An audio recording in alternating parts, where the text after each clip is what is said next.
Hi friends, welcome to home kitchen. ఈరోజు మనం చేసే కర్రీ ఎండు చేపలు వంకాయ.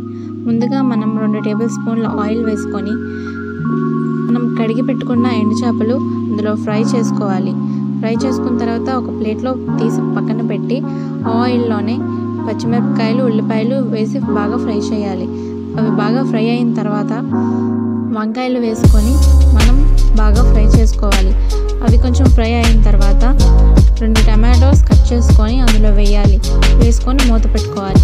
అవి కొంచెం మగ్గిన తర్వాత పసుపు, కారం, గరం మసాలా, ఉప్పు వేసుకొని బాగా కలుపుకోవాలి.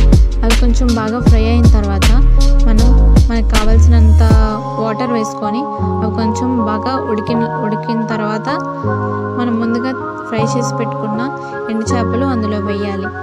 ఒక 2 మినిట్స్ అలా సిమ్లో పెట్టి అలా అది మగ్గిన తర్వాత